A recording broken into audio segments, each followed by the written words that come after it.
Alright, hello everyone, my name is Joe Scortone, channel is called Ethernet Wink. We're doing Stock Sundays again, we're getting at it. I got 4 names for you guys today, and we're going to talk about the S&P 500 and the bonds, and we're just going to fight it all out. So, I'm not going to start with the SPY today, we're going to go down this list. I don't think you can see them all, but today we got Tesla, we got Moderna, we got Expedia, and General Motors are our candidates. And so we're going to go through and we're going to talk about why we like them and what we think they could do and what we think um, certain scenarios could be. So we're going to start from the worst and we're going to go to the best, and then we're going to do the market and bonds. So let's start at GM. I think it's the worst because we got earnings right around the corner, and the amount I think we can get out of this is very little. So you see we have this reversal candle, you know what I mean? Maybe we get like just under $1 a share. That's not great, you know what I mean? It could definitely be better. Um, so we also could have, I'm seeing, we could have a little wedge forming. I don't know if you want to call that a wedge or a descending triangle, one of the two, but we got that forming right here. So maybe we see a break of this in either direction. Maybe you could play it like that. I think it looks very mid. Algo went short on it however long ago. This is the daily. And, oh wait, where's my oscillator? Here it is. I got rid of it the other day because I was showing something. I was making something else and I needed screenshots. But, yeah, it doesn't look that great on the 4 hour. It looks better. I feel like that's the case with a lot of names now. Like on the 4 hour, this actually looks pretty good. You know, on the 4 hour, this looks like we can move up to 35, get to the top end of the range. And then, you know, you widen it out. It's like, yeah, maybe not. But that's GM. Damn, all these are like that now. What if I save it? Will it come up? Nope. Okay, so I gotta get my escalator up for all of these. Okay, here we go. Next one I got is Expedia. Alright, and so this one, we're in this little bear flag. Is this considered a bear flag? This is just considered a range, not even really a flag. As if it were a bear flag, it'd be going up. But whatever, we got this little range here. And we have this nice little doji, and we have earnings on May 4th. So how would I look to play this if I was betting on upside? I would honestly just look for a move up to about 103, right?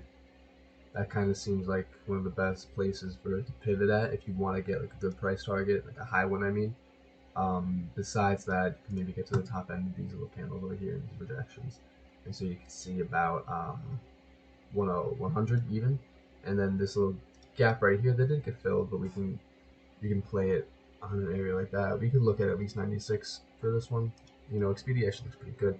If we throw the algo on it, it actually went long a few days ago, and then it held that long. You know, we didn't drop below anything, and our linear regression is above our whole moving average. So that is a very good sign that it's holding that. On the 4, it actually looks a little shitty. You know what I mean? We got the oscillator curling down, and everything's overhead, and the hole's greater than the linear regression. So you know what I mean? A lot of these don't have a lot of harmony, but could definitely still get good moves out of it. Like this is something like if you think that the market will be good and you want to play individual stocks, like these seem like the decent ones. You know what I mean? The next one we're gonna look at here is Moderna. I don't know. Like a lot of people have strong opinions about healthcare and biotech right now, but it's got earnings again on May 4th, so maybe we could see a run up into that. You see this big sell candle right here, and now we're starting to see some wicks into the bottom, and so maybe we could get a reversal up to like 149, even just 146. You know what I mean? These are the levels I'm seeing. Do I have a hotkey for this? Does that exist? Alt H. Oh, look at that. Okay. um, so maybe we could just see movement up to there. Oscillator is red and it's still coming down. If we go on to the 4, it looks like we can start curling up a little bit. This one doesn't look bad at all. Well, it does, but like I've seen worse. You know what I mean? Yeah, we got a little cross on the linear regression too. I would like to see it either bounce off one of these or hold above this little part of our cloud, and then we could see a move into this resistance. That would be a nice game. All right, but now let's move into Tessie. Tessie had earnings, and they were not good. No, they were not. But we're going to look at this from a technical perspective, what do I see? I see a gap down here, right? That's what I see. I see this gap about $20 lower than where we are right now. Put that in percentages, we'd have to drop another 12-ish% to fill this gap. And then we have this one up here too. So if we do fill this gap, I feel like just because of simple price action, if we get some formation forming down here, some nice candles, maybe even just some basing over multiple days, we could see a push back up to 178 to fill that gap and then do whatever. It also just depends on the rest of the market, because Tessie's earnings, it says they beat here. They beat on EPS, they missed on revenue, their free cash flow missed, and their margins were not good. So that's the main reason for the big sell-off, because we see a green earnings right there. But yeah, mainly because of the margins and that free cash flow. Market sold it off.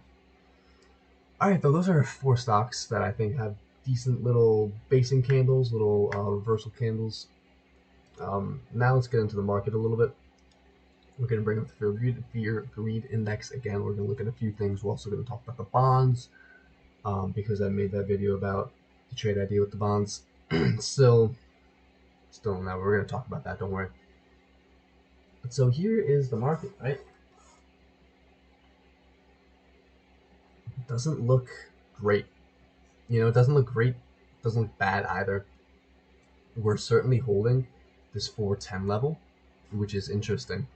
But I think that all it takes is one bad earnings. Maybe the financial sector freaks out a little bit again. Maybe people start to rush to bonds because they're scared of something, right? Because even on this daily, we can just see that just the highs are getting lower.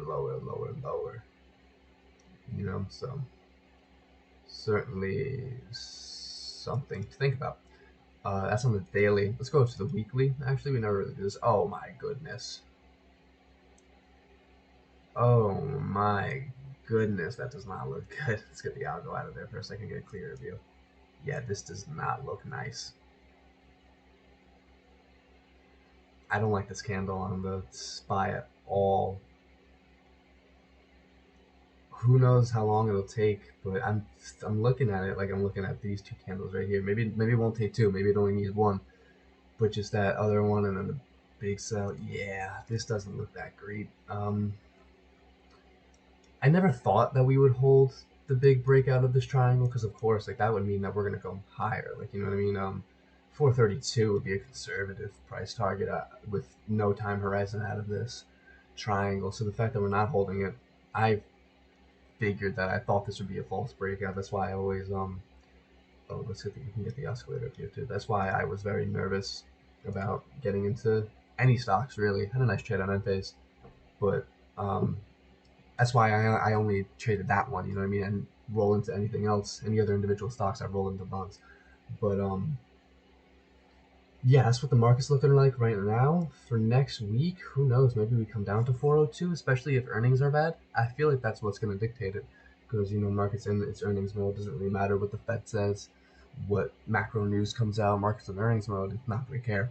So if you do want to short the market, you would just need a bad earnings of a big company. I know we have Microsoft, Google, Amazon. I'm not sure when Apple is, but you would just need one of those companies to shit the bucket. Let's see when Apple's earnings are. Apple's earnings are in a while. Apple's earnings are in May. Why? Even Apple, this looks terrible on the chart. Come back down to 160. You understand me? So yeah, this doesn't look great either. Let's back to the SPY though. And actually, we can get back to. Let's take a quick look at these. I have so many charts because I took or lines because I took a short-term trade on it. Microsoft is just chilling out at the top. It doesn't really look like it did much this week. Just went down a little bit. Big run, you know what I mean? Like, that's what worries me about all of these. Like, yeah, look at this on Google, right? I wish I played these lines I had drawn. I didn't even know I drove them, but yeah, all these plays are just having around Amazon, not Google. Oh, I did play Amazon, so we're good.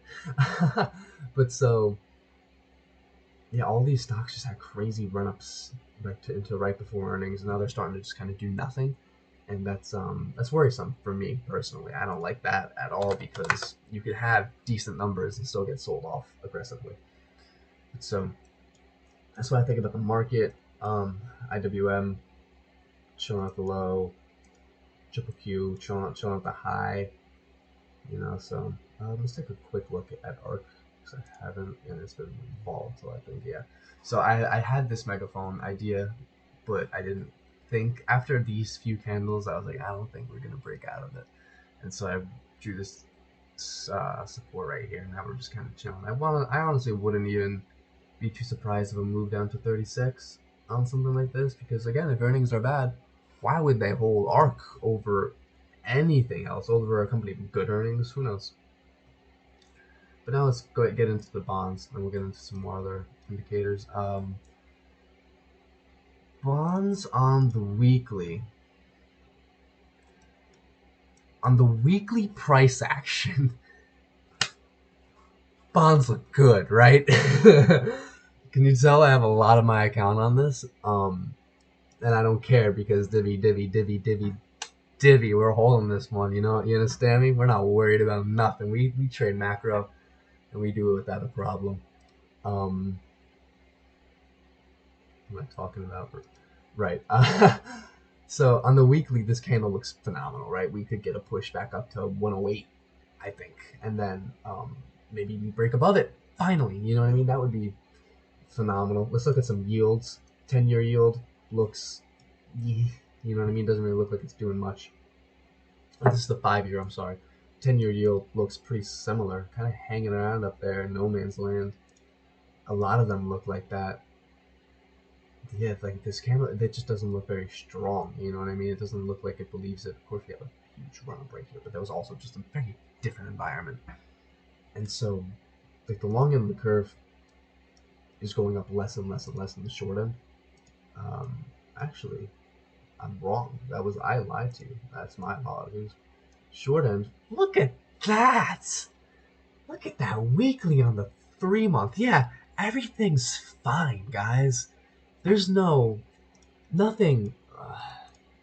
Nothing is a problem anywhere. There's no issues at all in the financial system. The bond market looks long the yields, right? Short the bonds. Short them. Why not? Yields can definitely go higher. Right? What the hell? This is psychotic. Even the 3-month always never fails to make me. If any Italians are watching this, it gives me agita. It really does. It makes me sick. But let's look at the 20-year on the daily, and we'll go back to the bonds on the daily. On the daily, it actually looks pretty good. Let's check out the 3-month on the daily.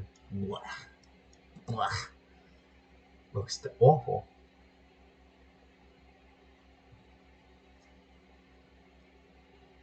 I'm not sure what people are pricing in for like Christmas or Christmas or beginning of 2024. I mean, for the rates, but this high I think is weird. You know what I mean? Of course, we're not emotional around here. We just identify things. Of course, we're gonna have another rate cut in about a week. You know what I mean? That's no biggie. That's no problem. We don't worry about that because then Fed funds rate will be higher than CPI. So then we'll probably pause at least. I hear people talk about rates will go to 6%, and I'm like, they're gonna break something. You know what I mean? Look at this. Look at this. Yeah, rates to 6%. Why not? Why not? We're almost double. We are over double what it took to cause a humongous crisis in 2018. I'm talking about this move down. I'm talking about this cutting, not this, because that was something totally different, right? I'm talking about this cutting because of this repo crisis. But wow, man. Listen, of course we don't know what's going to happen, but we can get a good idea. So the TLT Let's bring up the G-Nuts algo. First time we're doing that. Still on the short. We would just need to break above this resistance and hold for it to flip long, and then we could get another move up, maybe a move back up to this demand or supply area right here, 112. That would be so nice. I would be a richer broke college student. That's what would happen. I would have more money. Let's look at the leverage GTF. That TMF, that 3x leverage, still paying that dividend. All right. G-Nuts algo showing some next support at 920, 920s. That would be so nice. That would be beautiful. And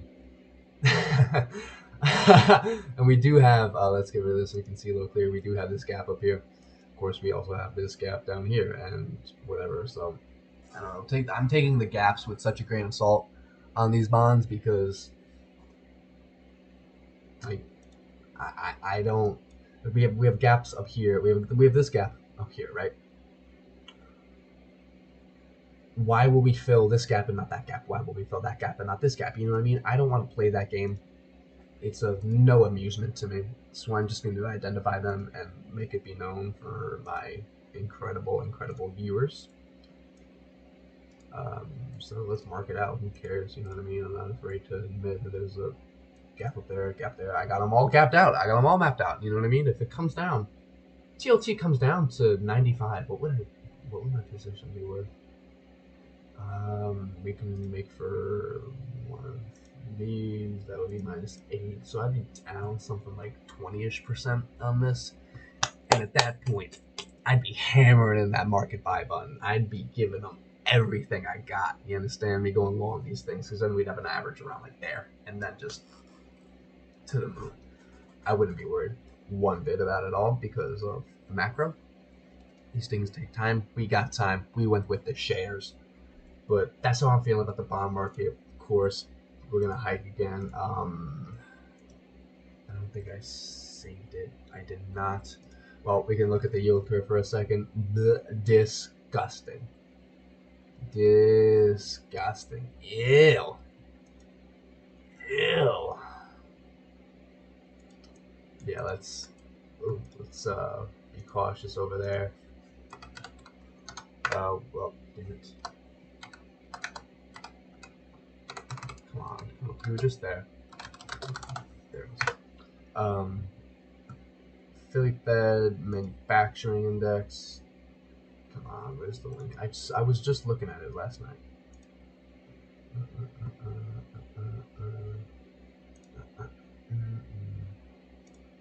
Phillyfed.org, is this it? For the love of God. Hold on a second. I'm gonna put this over here so it's not on the screen, and then I'll find it because I don't want something to be showing just yet.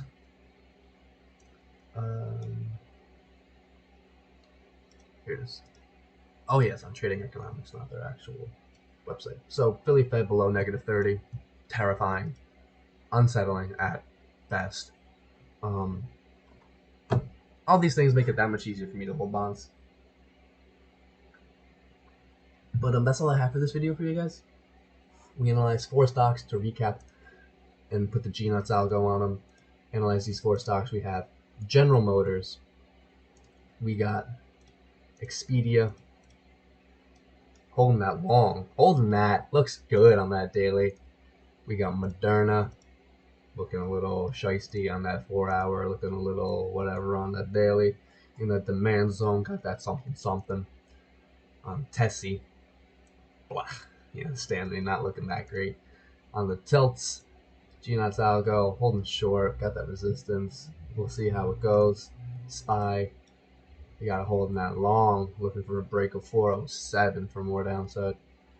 But yeah, hope you guys enjoyed. Link to the G-Nuts algo going to be down below. Link to my trading view, my Twitter, all going to be down there. If you guys have any questions, feel free to comment them. If you guys have any stocks you want me to look at, feel free to comment them. I'll look into that. If you guys want me to code anything on Quant Connect, I'll get on that. But yeah, that's all I got for you guys for today. My name is Joe Scorsone. Channel's called Ethernet Wink, and I'll see you guys in the next one. Peace out.